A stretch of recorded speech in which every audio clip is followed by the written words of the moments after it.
Secretary Frasco? Malamang bukas ay meron po tayong announcement. So is that confirmation that there will be a change in the leadership? Pwedeng oo, pwedeng hindi. Magbibigay kami ng announcement tomorrow. Is this Sumakit ang ulo. He's like follow-up on last. Is this trade diplomat Dita Angara replacing Secretary Frasco? Hindi po ako makapagbibigay ng anumang detalye sa ngayon. Hindi pa po ibinibigay sa akin ng papel kung meron man. Kapag ka meron ng ibinaba na anumang anunsyo, ibibigay ko po agad sa inyo. Kahit po tayo ay work from home tomorrow.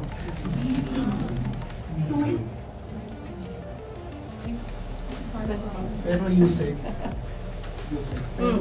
normally, dalawang beses na dinina ito, ngayon hindi nyo dinina. So what does that mean? Meron na ba ako inamin? Kaya nga, Meron na ba ako inamin? Ang sabi ko, kung may darating na papel, ibibigay ko sa inyo ang anunsyo bukas. So kung walang papel, wala ko i-announce.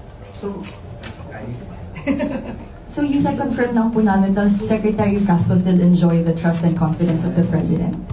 Sa ngayon po, Ayun po. opo.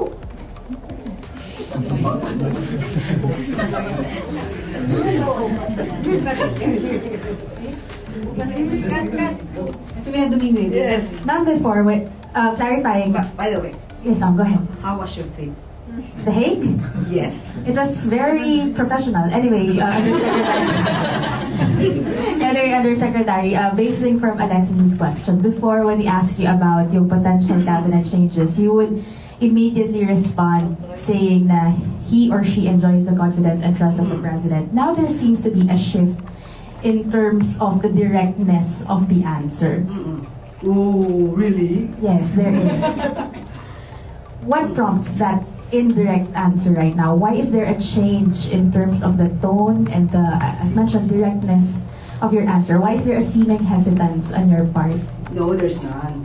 Even before, I will always say, as of this date or as we speak, walang balasahan. So ngayon tinatanong niyo sa akin, kung may balasahan, sa ngayon, wala pa. Bukas, kung may ibibigay sa ating papel, maaari ako mag-anunsyo. Ma'am, pero naka 4-day work week na lang kayo. Yes. So bukas po, Work from home kami. so wala akong manunumpa bukas sa palasyo kasi sarado ho, di ba? Hindi ko masabi. Hindi ko masabi. Let us just wait. No, Yusek, sorry.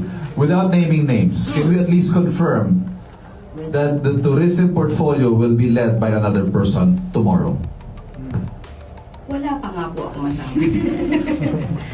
Hindi ko po pwedeng maunahan kung ano magiging anunsyo ng Pangulo. So hintayin na lang po natin. Mamaya, baka meron. Tingnan natin. Hindi ko alam. Hindi ko masabi. Let us see. Okay?